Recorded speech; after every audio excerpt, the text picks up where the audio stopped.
In the vlog last week, I talked about Kino Lorber looked like they were going to release Airport 77 on 4K, and this is the Blu-ray collection that I have, Airport the Complete Collection, which has Airport 1975, Airport 77, and the Concorde Airport 79. And I remember watching these films in the 70s, and I love that they have in this particular collection. This is a Blu-ray collection, has all the posters, it looks like, for each of the films. And there were so many stars in these movies too, so it was fun to see everyone together. And I'm just looking at the bottom here too, where it says featuring all-star ensemble cast include Charlton Heston, Burt Lancaster, James Stewart, Jack Lemmon, Lee Grant, Jacqueline Bisset, Dean Martin, George Kennedy, and many more.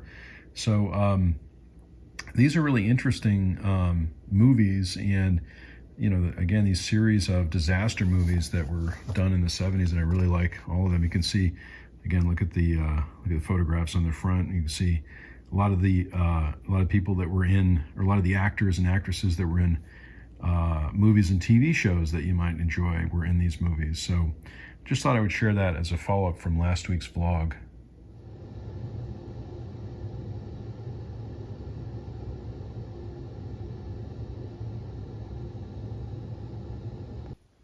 So Jesse started a new puzzle.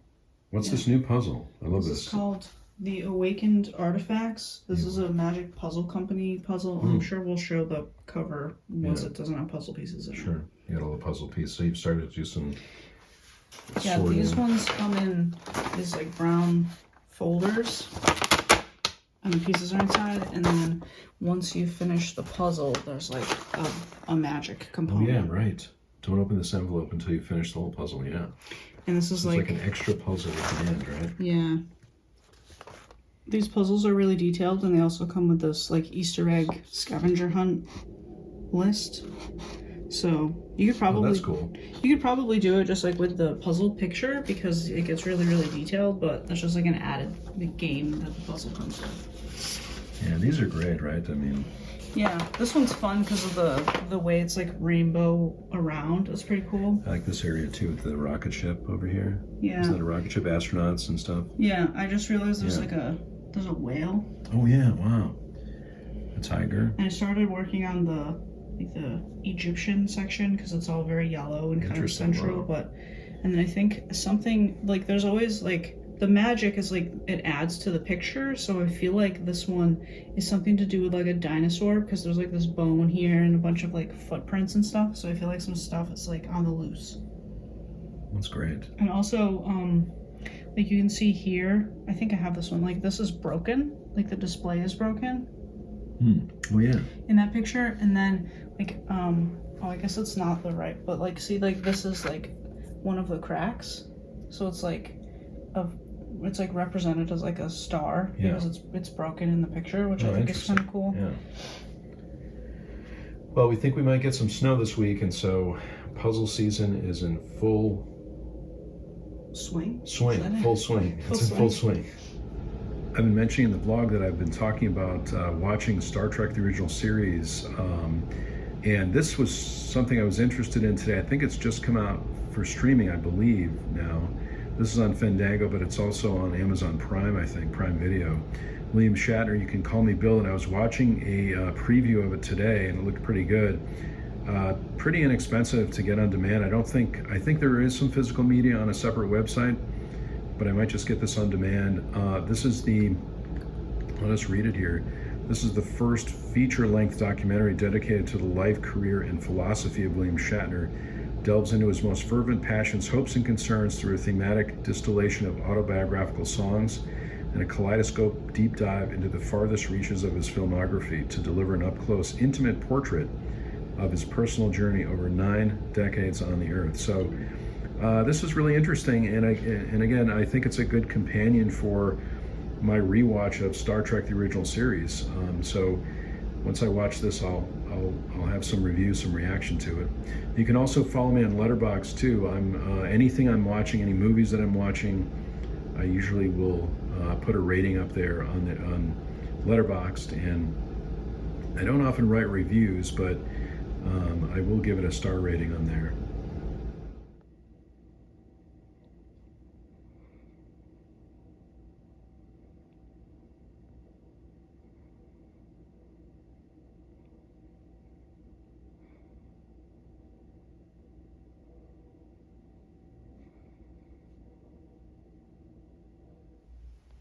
I just wanted to take a few minutes to do a quick reaction to the Criterion Collection February 2025 releases, which just came out this week.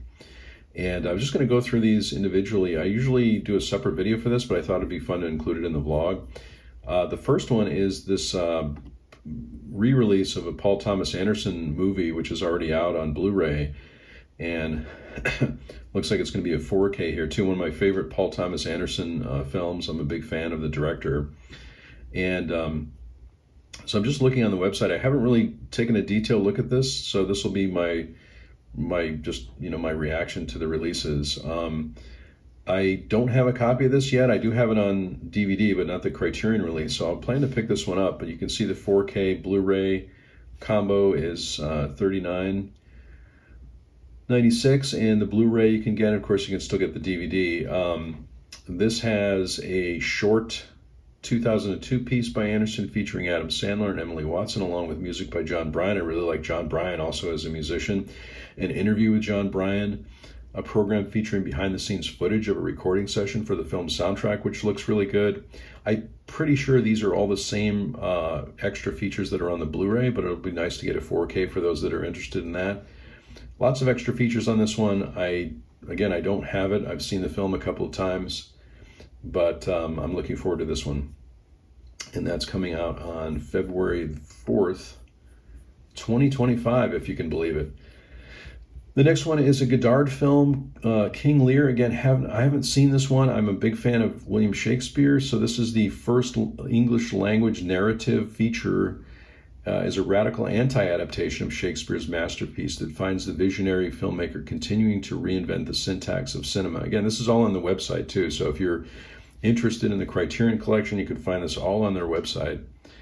Haven't seen this one, but it looks really good, and I'm definitely interested in it because it is based on Shakespeare. This looks like it has an audio recording of the 1987 Cannes Film Festival press conference featuring Jean-Luc Godard. New interviews with Richard Brody, author of Everything is Cinema, The Working Life of Jean-Luc Godard, which looks really good. Actor Molly Ringwald and actor and co-screenwriter Peter Sellers, not the Peter Sellers that's the actor, but the screenwriter Peter Sellers. So this looks really good, and this will be spine number 1249 coming out on February 11th, 2025. This next one I'm very excited about, coming out on February 18th, 2025, Crossing Delancey. I remember seeing this one in the theater, and it's great to see a Criterion release for it. I remember it as being a really great little romantic comedy. I'll just read the beginning of it here. Joan Micklin Silver's wonderfully affectionate spin on the romantic comedy infuses the genre with a fresh personal perspective following an unmarried Jewish woman's search for fulfillment in New York City. This looks, again, really good. I'm excited about this one. This will be at the top of my list. I haven't seen it in a while, and I don't have a copy of it. This has a new program on the making of the film featuring actors Amy Irving and Peter Reigard and screenwriter Susan Sandler, and an audio interview from 1988 with director Joan Micklin Silver. Looks really good. Spine number 1250 coming out on, go back here, February 18th. Another one I don't have, a Gus Van Sant film, Drugstore Cowboy. This has been released a couple different times, but I'm glad I waited for the Criterion release of it. Or I'm glad I will be waiting for the Criterion release of it. Drugstore Cowboy, Gus Van Sant's dreamy, drifty, deadpan second feature, an addiction drama based on James Fogle's autobiographical novel, features the zonked-out textures and almost surreal absurdity of life lived fix to fix. Drugstore Cowboy. Matt Dillon, of course, is in this. Kelly Lynch, Heather Graham, James LaGrosse. Matt Dillon plays the leader of a ragtag crew that robs pharmacies for pills, coasting across the 1970s Pacific Northwest while trying to outrun sobriety and fate. Again, haven't seen this one in a while. I don't have a copy of it, and I'm so excited it's getting released from the Criterion Collection. This one also has an audio commentary featuring Van Sant and actor Matt Dillon. The Making of Drugstore Cowboy, featuring interviews with Van Sant and members of the cast and crew. New interviews with yeoman and actor Kelly Lynch, and some deleted scenes. An essay also by author and screenwriter John Raymond. Spy number 1251 from the Criterion Collection. Very excited about that one. You know, I love it when the Criterion Collection releases films that I've been wanting to get for a while, but haven't had a chance to pick up, and Drugstore Cowboy and Crossing Delancey certainly are two of the films that I don't have that I'm glad that they're going to be releasing. So on February 25th, 2025, Performance. Haven't seen this one. The grimy criminal underworld and hedonistic rock and roll counterculture of late 1960s London collide in this mind-scrambling kaleidoscope freakout. Interesting. On the run from his vengeful boss, a ruthless gangster, James Fox hides out in the Notting Hill home of reclusive rock star Mick Jagger and his companions, who opens the doors of his perception as the lines between reality and fantasy, male and female, persona and self dissolve in a hallucinogenic haze. Haven't seen this one, but I'm interested in it. This will be on my list, of course. Lots of extra features on this one. Donald Cammell, The Ultimate Performance, a documentary by Kevin MacDonald and Chris Rodley. Influence and Controversy, Making Performance, a documentary about the making of the film. The True Story of David Litvinoff, a new visual essay by Kyron Pym, biographer of dialogue coach and technical advisor David Litvinoff. Performance on Performance, a documentary featuring actors James Fox, Mick Jagger, Anita Pallenberg, and others.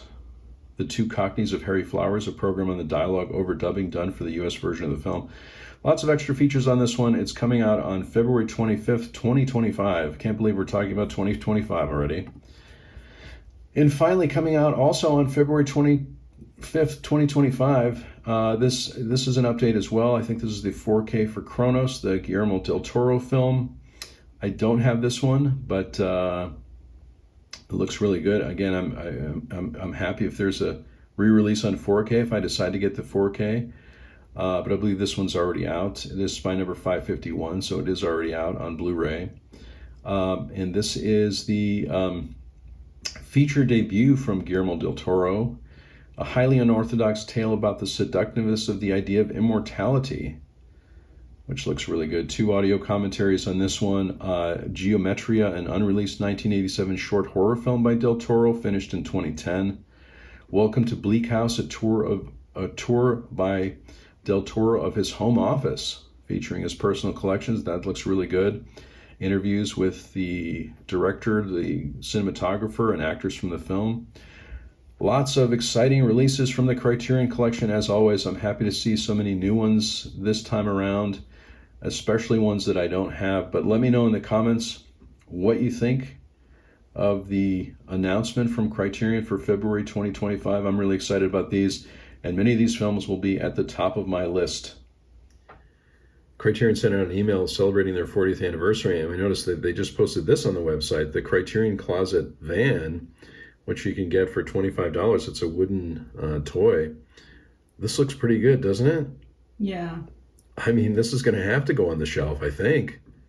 It's available December 15th or something. Yeah, it's for pre-order right now. Pre-order right now. So I mean, I feel like your Criterion shelf isn't complete it's going to have to, it has to have the van, I think. Yeah. Don't you think? Yeah.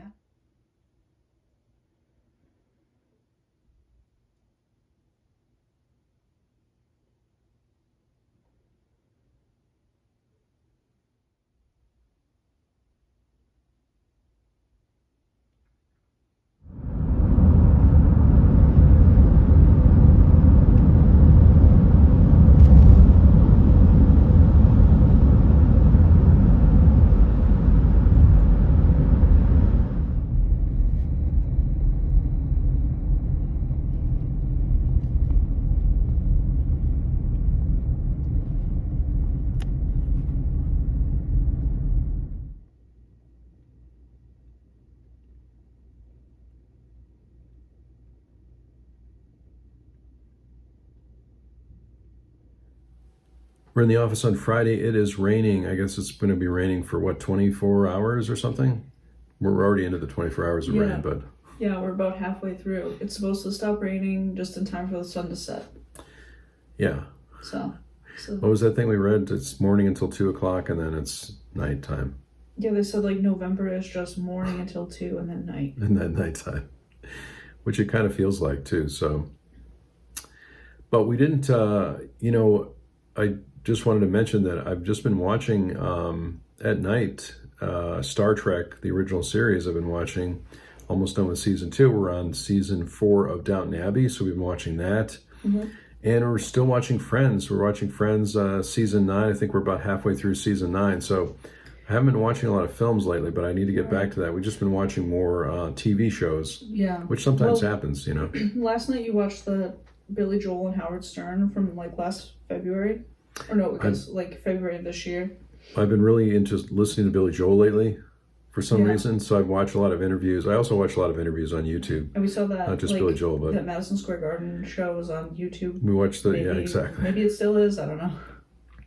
So watching a lot of YouTube interviews and concerts also, that takes up some time. But I do want to get back to watching some films, and we've got the holiday seasons coming up too. And we did a little survey in the channel in the community tab for a special holiday office party live stream, which we think we're going to do on the 21st of December. So if you're watching this or you didn't respond to the survey, leave me a comment below. Let me know if that's a good date and time. Maybe we'll do more than one. It's still up on the community. You can still vote, yeah. You can still vote on it. And then it's also on the community tab, so like you can comment on that vote, right? Right. There's like a comments section. Yeah, the other thing too I was thinking of, I wanted to mention, is I just upgraded my letterbox to a patron level, which allows you to change movie posters. Someone was asking me about, what does that mean exactly when you're on Letterboxd? But basically, for any movie that you watch or that it's on your favorites or that you have on lists or anything, you can go in and change the poster for it, which there's a lot of options. It's a very addictive thing to do too, because you go in and you have a lot of different options to be able to change those things. And that's one of the perks of being at the patron level, which they're doing a deal on it right now. They're having a sale. Yeah. And so we decided just to upgrade to see what it's like, and it's a lot of fun. So you can always find my Letterboxd link in every one of the videos. There's a in the description. There's a link in the description, and I will definitely follow you back on there too. I love to see what people are watching and sharing, and I think it's a great site for movie lovers, for film lovers, or film fans. Oh, definitely, yeah. So it's also deals season. Deals. So we thought about maybe we're gonna see if there's any deal on Paramount Plus, maybe. Yeah, maybe on Paramount Plus, and And we just got another deal on AMC Plus. On AMC, oh, that's right. Yeah, we kept AMC Plus for a little while longer because we were going to cancel it. But then they said if we keep it for another 3 months or something like that, we could split the price. They gave us like half off for 3 months if we stuck around. So I think sometimes you end up having too many choices, which I know is an issue for me, because sometimes I'm clicking around looking for things at night to watch, and I really, if I focus on watching a film or watching a TV show, which lately I've been able to do, it's okay. But sometimes if I'm not sure what to watch, I spend a lot of time looking for something to watch and then not finding anything and going back to Star Trek. My problem is that there are so many choices and options and things I've heard of, but then I end up just watching the same thing over and over again. Yeah. Because that's just what I do. So sometimes I have like a lot of new episodes of things to watch, but I'll just end up watching like the same show for the I think that's just decision fatigue, right? That's what they it's decision fatigue. Like, you can't make a decision, or it's hard to make another decision at the end of the day, and then you're just trying to make a decision for half an hour when you're trying to find something to watch. But I just need to I feel focus. like it's maybe almost better if you look at your, like, if you use the whole list, like my list, my stuff, my watch list feature, and look at it on the computer, and then you're like, oh, I want to watch this, and then you go sit down and watch put that on. Yeah. Because I think sometimes like seeing what the options are gets really exhausting, and then it's easier to make a choice if I'm somewhere else. Like if you go to your collection, oh, I want to watch this, and you pull it off the shelf and you put it in the machine and you watch it. So like streaming needs that a little bit more. That's true. Yeah. Whereas, like, I guess on Max, you can go to the My Stuff, and I think on Peacock, you can go to My Stuff, and you can just see the things you've already put in your list. And then you can maybe search or, like, look through, like, the options are shrunk down. Yeah, on one of the services, maybe it's Max, I like that they've added this thing where you can easily take something off your list. So if you started watching something, it doesn't show up in your watch list anymore, because I know that was kind of annoying. Oh, Like on Peacock, if you're watching something, it's going to stay in your list for a while until you just you know, if you're watching a series, maybe you didn't like that series. Right, then you have to like Then you have to watch go like through. 4 or 5 more things before it gets kicked off the list. Yeah. We've also talked about how sometimes I think we have to set aside separate time to scroll a service, not the time you want Just to to sit down like and watch something. add things to your list, yeah. Yeah. I mean, it's very hard for a mood watcher like me to, because sometimes I'm just not in the mood for it, or sometimes I am in the mood for it, and it's, you know, really entertaining. I was gonna mention one movie that I haven't really talked about on the channel too much, but I will include it in my best of films for the year, and that is a movie called Ghostlight, which I thought was brilliant. One of my favorites. It's probably the #1 film I've seen this year so far. I haven't seen a lot of current films, but I don't know if I think it was in a different vlog, but you can. It wasn't a mention it different again. vlog. I just want to mention it again because I liked it so much. I can mention it twice. That's right, and it's on AMC Plus. It's on AMC Plus. It is such a great film. I don't really write too many reviews on Letterboxd either, but I think there's a review up there for that one, and I really enjoyed it. It's a movie about love and loss and family, and I don't want to give too much away, but it is definitely in my top 5 films of the year. As we're reaching the end of the year, I'm thinking about films that I've seen this year, and I haven't seen a lot of current films, but I think I'll be able to come up with 5 that I really like from the year. So. And I think I answered a little bit in a comment from maybe one of the vlogs or one of the other videos of some of my favorites, but that's at the top for me. I really enjoyed that movie, even though it was very, emotional watch for me to watch that movie. I really think it's one of the best of the year. I hope some people get nominated from it, which would be great, but we'll see. Yeah, I think we have a couple films from this year that we have started and enjoyed, I need to finish, but haven't sat down to finish. Yeah, and maybe we talked about it too, but I think we like Twisters. We were watching. Maybe we were just in the mood for it, but we liked at least the beginning of Twisters. We watched about an hour of it, and then we just stopped. It's really interesting to me because before, like, we knew Twisters was going to come to the Peacock service, and we're like, oh well, before Twisters is available, why don't we try watching Twister again, the original?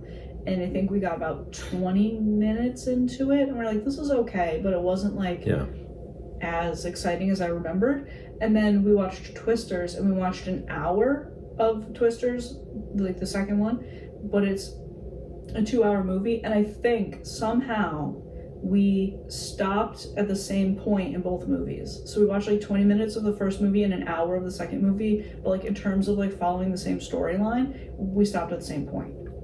Yeah, I mean, I think it was pretty good. Again, I think we were just in the mood for it. So I think the opening is pretty. The opening's strong. Pretty good, yeah. So I think that helped. And I didn't really mind the special effects either. I thought it was pretty interesting, and I like the whole like climate change, bigger, badder tornadoes angle. That's pretty nice. That was pretty good too. Yeah. So that's what we've been up to this week. Hope everyone had a great week, or is going to have a great week, because this vlog will go up on Monday. And let us know what you're watching. Let us know what you're interested in, especially around the holiday season. You can always leave us a comment. Thank you so much for watching these vlogs too. We really appreciate it. Much more to come. We've got a live stream coming in December, maybe more than one live stream. We'll see. But lots more videos on the channel. So thanks so much for watching.